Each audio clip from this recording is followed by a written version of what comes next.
चौबे जी ने पूछा, लाला कौन सा घाट है? बोले महाराज विश्राम घाट है।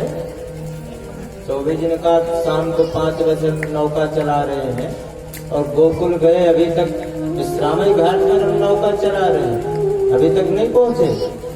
बोले महाराज नौका की रस्सी तो आपने खोली नहीं, नौका की रस्सी तो आपने खोली नहीं, सारी रात नौका चलाते रहे, नौका यहीं बंधी रह गई और गोकुल आप पहुंचे नहीं।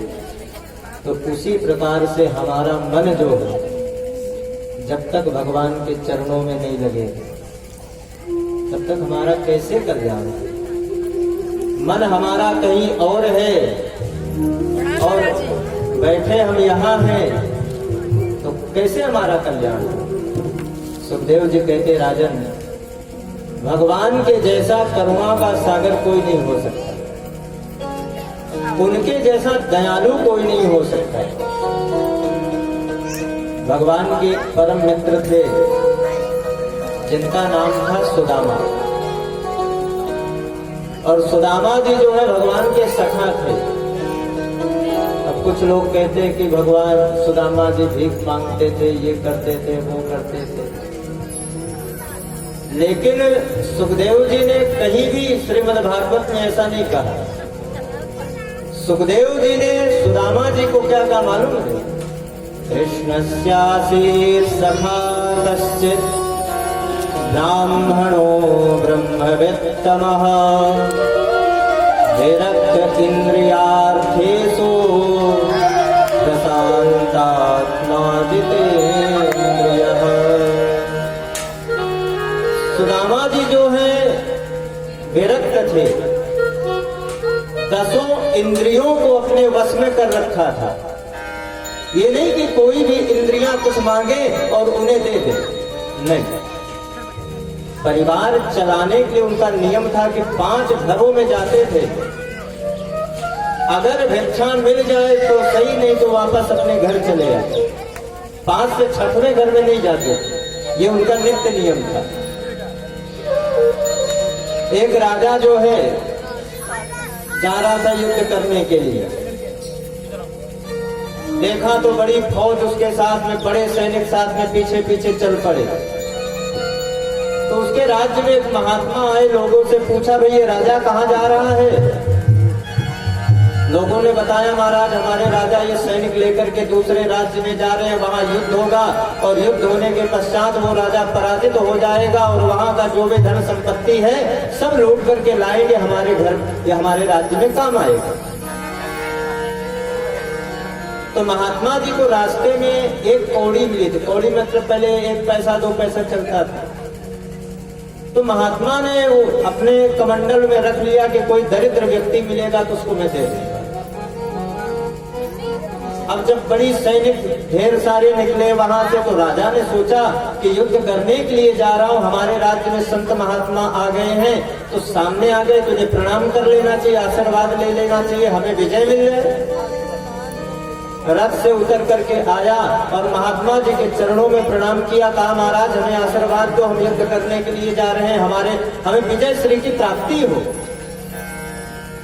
महात्मा ने सोचा इससे बड़ा दरिद्र तो और हमें कोई नहीं मिल सकता, तो वो पैसा निकाला और उसके हाथ में रख दिया। राजा ने सोचा कि शायद कोई आशीर्वाद दे रहा होगा, और जब हाथ में खोल करके देखा तो वही 1 पैसा। बोले महाराज ये क्या है? कहा भाई ये पैसा हमें मिला, हमने सोचा कोई दरिद्र व्यक्ति मिलेगा उसे मैं दे दूंगा, तो तुमसे बड़ा दरिद्र तो हमने देखा ही नहीं जीवन में। अरे तुम जाओगे दूसरे राज्य में, उससे युद्ध करोगे, वहां की प्रजा मारी जाएगी, सारा धन संपत्ति तुम लूट करके लाओगे और कह रहे हो कि हमारा राज्य बढ़े। नहीं,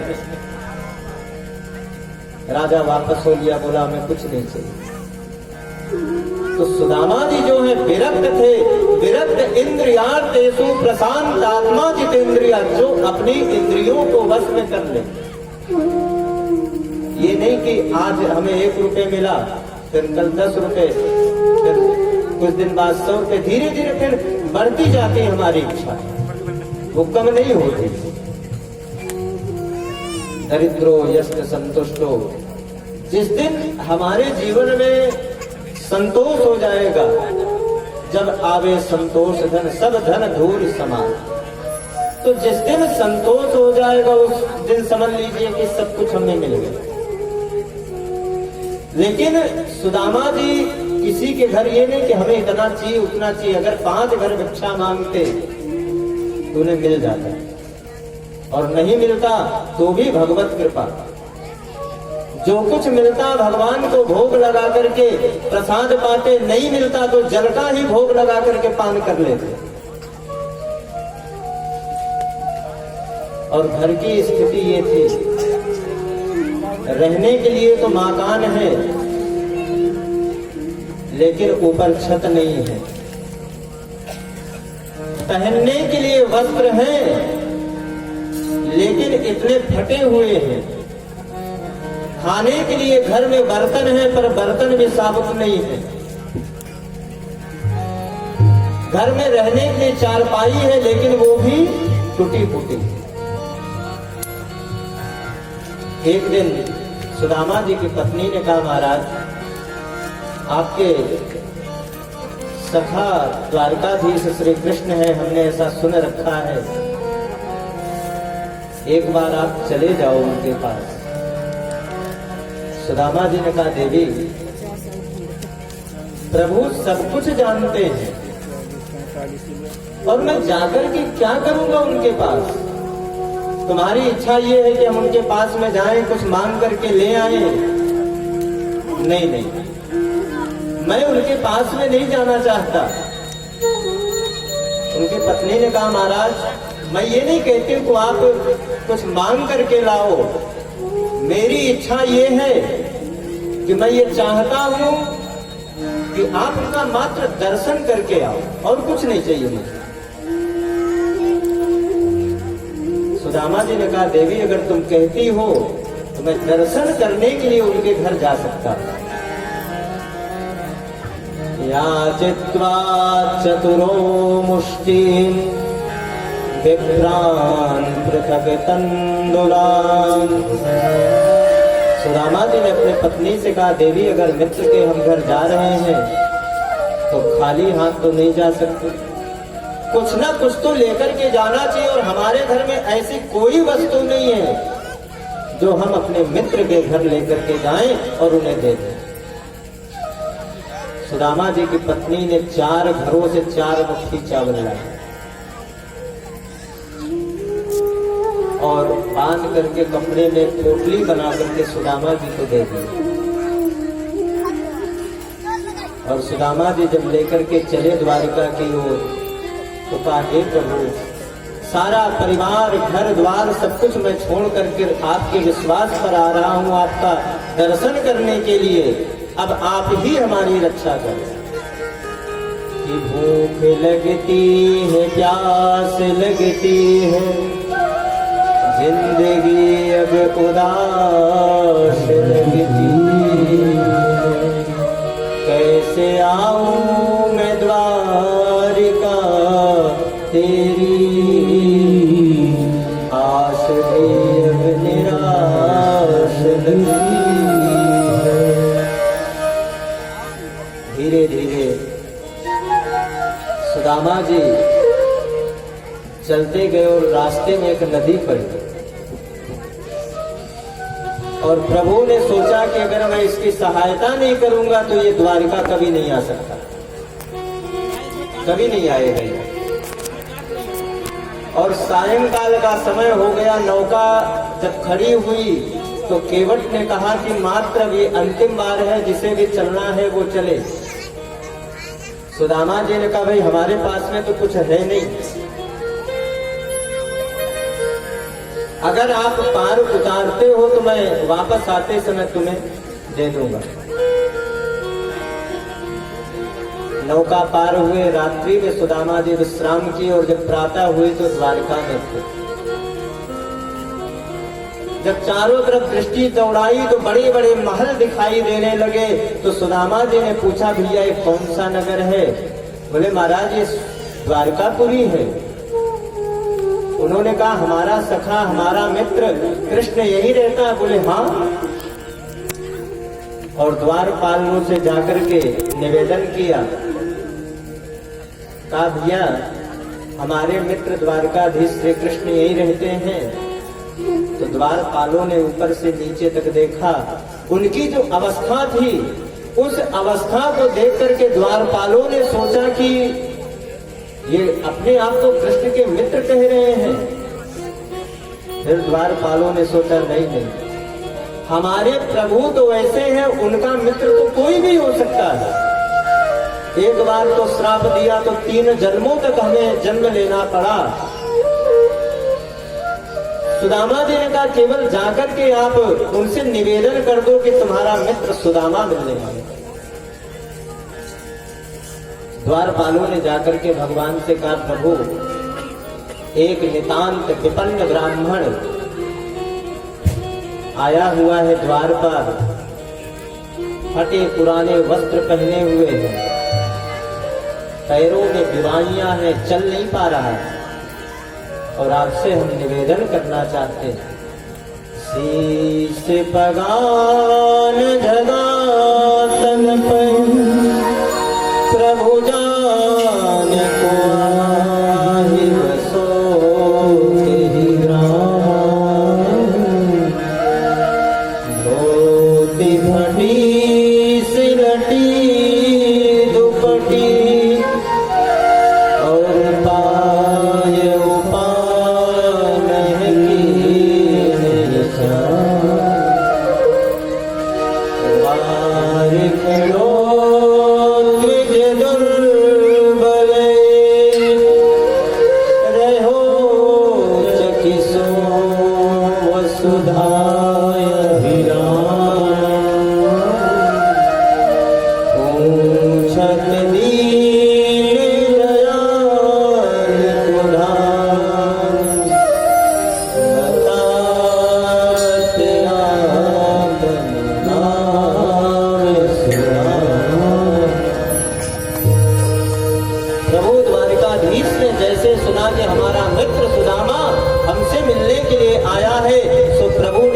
महल से दौड़ लगा दी।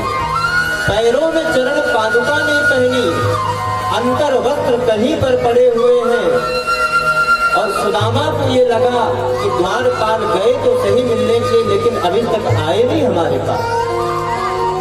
और देखते ही देखते भगवान जब सुदामा के पास पहुंचे तो सुदामा ने देखा कि कन्हैया हमारे पास में आ रहे हैं, और दौड़ करके दोनों मित्रों से मिले। और जब दोनों गले मिले तो ऐसा लगा कि जन्मों जन्मों से ये मिले ही ना। बड़ी प्रसन्नता के साथ में भगवान उन्हें महल के अंदर ले आए, और जिस सिंहासन पर भगवान बैठते थे उस सिंहासन पर सुदामा जी को विराजमान कराया। देवी रुक्मिणी से कहा कि आप जो है जल लाइए। स्वयं भगवान की जितनी पटरानी थी वो सुदामा जी की सेवा में लग गई। कोई जल ला रही, कोई आरती करने के लिए थाली ला रही है। जल और थार आया, सुदामा जी के पैरों को भगवान ने जब धुला, उनके पैरों को जब प्रभु ने देखा कि देखी सुदामा की दीनता, करुणा करके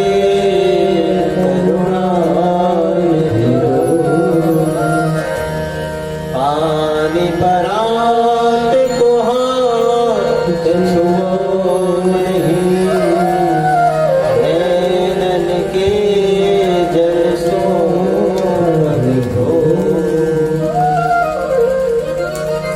जल तो दूर, भगवान ने अपने नैनों के, अपने नेत्रों के जल से ही सुदामा जी के चरणों को धो दिया और बड़ा स्वागत उनका किया। सुदामा जी ने कहा लाला क्या कर रहे हो? अरे बस हमारा जो कुछ होना था मैं आपसे मिल लिया, और मिलने के पश्चात अब मैं वापस जाना चाहता हूँ। भगवान ने कहा इतनी दूर से आए हो तो भाई कुछ दिन तो द्वारिका तो रुक करके जाओ। जब भगवान ने प्रयास किया तो सुदामा जी महाराज रुक गए और सुंदर उनको स्नान करवाया, वस्त्र पहनाए। लेकिन जब समय आया सबसे मिलने का तो भगवान की जितनी पत्नियां थी, भगवान ने कहा भाई बड़े उच्च कोट के महात्मा हैं, उच्च कोट के ब्राह्मण हैं, हमारे मित्र भी हैं, और आज द्वारिका आए हैं तो इनसे मिल लो, आशीर्वाद लो। अब सबसे पहले देवी रुक्मिणी आई, आकर के सुदामा जी को प्रणाम किया, दोनों हाथ उठा करके आशीर्वाद दिया। फिर जामवती जी आई, सत्यभामा, कालिंदी, मित्रविंदा धीरे धीरे एक एक करके आती जाए और हाथ उठा करके आशीर्वाद देते जाए। 2 4 10 हुई तो सुदामा जी ने कहा लाला और कितनी है? बोले महाराज गिनती मत करो, आप सिर्फ जो है आशीर्वाद देते जाओ बस। अब धीरे धीरे 150 को आशीर्वाद दिया। बोले अभी कितनी बची हैं? कहा महाराज 16,108 है। और जब 16,108 सुदामा जी ने सुना तो कहा लाला ऐसा आशीर्वाद देते देते अब तो हमारे हाथ दुखने लगे हैं, अब तुम ही सबके पति हो, तुम हमें प्रणाम कर लो, तुमको आशीर्वाद दे दे सो सबको आशीर्वाद मिल जाए। तो भगवान ने चरणों में सुदामा जी के प्रणाम किया और जब विश्राम करने आए तो भगवान आगे सेवा करने। और जो पोटली लेकर के आए थे उसको छुपा करके रखा, दिया नहीं अभी तक। भगवान सेवा करते रहे। बोले जब से आप आए हो ये देख रहे हैं एक हाथ आपने दबा करके रखा है। तो सुदामा जी बोले लाला क्या चलते चलते हाथ में थोड़ा दर्द हो गया इसलिए ये हाथ नहीं हम उठा रहे। भगवान ने कहा लो कर लो बात। अरे हम कितनी देर से इनकी सेवा कर रहे हैं, ये हाथ दबा रही है, पैर दबा रहे हैं, और जिसमें दर्द हो रहा है उसको ये बता ही नहीं रहे हैं। बोले नहीं नहीं दर्द नहीं हो रहा, सब ठीक हो जाएगा, आप चिंता मत करो। भगवान ने कहा मित्र एक बार गलती की लेकिन इस बार गलती नहीं करना। जब गुरुकुल में सुदामा जी और भगवान की मित्रता हुई तो एक बार गुरु माता ने इन दोनों को कहा कि आप लकड़ी लेने जंगल में जाओ। और जब दोनों लकड़ी लेने गए तो गुरु माता ने चने दिए थे कि जब भूख लगेगी तो खा लेना, जल पी लेना। और खूब बरसात होने लगी, दोनों वृक्ष पर थे तो इनको भूख लगी सुदामा जी को, तो धीरे धीरे चना खाने लगे। तो भगवान ने कहा भाई क्या आवाज आ रही है, दांत पिटपिटा रहे हैं। तो इन्होंने कहा ठंड लग रही है, बारिश हो रही है। और देखते ही देखते भगवान के भी हिस्से के सारे चना खा गए। तो गुरु माता ने इनको श्राप दिया था कि तुम जीवन भर दरिद्र ही रहोगे, लेकिन भगवान ने कहा था जिस दिन तुम द्वारिका आओगे उस दिन सारी दरिद्रता तुम्हारी समाप्त हो जाएगी। और आज वही सुदामा जी मन में सोच रहे हैं कि मनेन कृतं पुण्यम अवधूतेन भिक्षुणा श्रियाहीनेन लोकेस्मिन्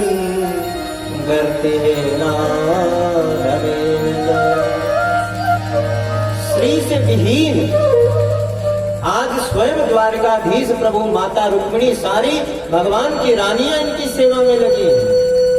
ऐसा मैंने कौन सा पुण्य किया, कौन सा ऐसा कर्म किया जो ऐसा सुख आज मुझे मिल रहा है यहाँ। और हाथ पकड़ करके वह पोटली प्रभु ने छुड़ा ली। और जब पोटली प्रभु ने छुड़ाई और जब पोटली को खोल करके प्रभु ने देखा तो 4 घरों के चावल थे। सुदामा जी की पत्नी ने जब पोटली दी तो ये समझ जाए प्रभु देखते ही, क्योंकि एक घर का अगर चावल होगा तो व्यक्ति कहेगा एक ही जगह से आया है, लेकिन 4 जगह के थे तो 4 तरह के दिखाई देंगे, सबके अलग अलग थे। भगवान समझ गए कि ये तो बहुत ही अच्छा नहीं हुआ। और प्रभु ने एक मुट्ठी चावल उठाया और जैसे ही खाया सारे त्रिलोकी की संपदा सुदामा को समर्पित कर दी। और जब दूसरी मुट्ठी उन्होंने उठाया तो तुरंत रुक्मिणी जी ने हाथ पकड़ लिया। बोले प्रभु क्या कर रहे हो, अब अपने आप को भी दे दोगे क्या? अरे भाई, आपके मित्र का प्रसाद लाया हुआ है तो सबको मिल बांट करके खाना चाहिए, प्रसाद तो सबको देना चाहिए। अब आप अकेले ही अकेले अगर खा लोगे तो हम सब तो वंचित रह जाएंगे। माता रुक्मिणी ये कहना चाहती थी कि त्रैलोक्य की संपदा सुदामा को आपने दे दी, अब क्या मुझे भी आप देना चाहते हो? लक्ष्मी तो नारायण की है। प्रभु ने कहा, जब भक्त हमारी तरफ आगे बढ़ता है, अगर हम भगवान की तरफ एक कदम बढ़ाएं तो भगवान 10 कदम हमारी तरफ आते हैं, लेकिन हमारे अंदर विश्वास नहीं होता।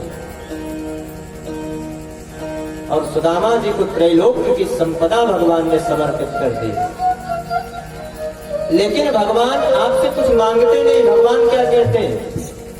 पत्रम पुष्पम फलम तोयम यो मे भक्त्या प्रयच्छति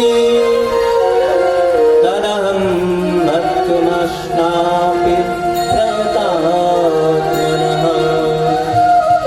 प्रेम से कोई जीव अगर पत्रम, जैसे हर देवी देवताओं को कोई विशेष वस्तु प्रिय होती है कि ये देवताओं को ये फूल प्रिय है तो उन देवताओं को फूल ही चढ़ाना चाहिए, ऐसा नहीं।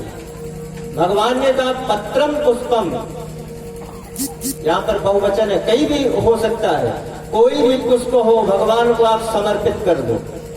पत्रम पुष्पम फलम तोयम, कोई भी फल हो, ऐसा नहीं कि भगवान सेब खाते हो, केला खाते हो, कुछ भी खाते हो, ऐसा नहीं है। कोई भी फल हो, पत्रम पुष्पम फलम तोयम, जल, जल भी कोई हो,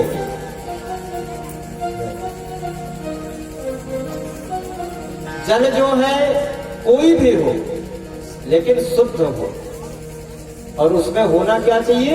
यो मे भक्त्या प्रयच्छति, केवल भक्ति भाव से अगर भगवान को हम आप समर्पित करते हैं तो भगवान उसको स्वीकार कर लेते। और सुदामा जी ने जो चावल ला करके दिए, बड़े प्रेम से भाव से प्रभु ने ग्रहण किया, भगवान की समस्त रानियों ने ग्रहण किया।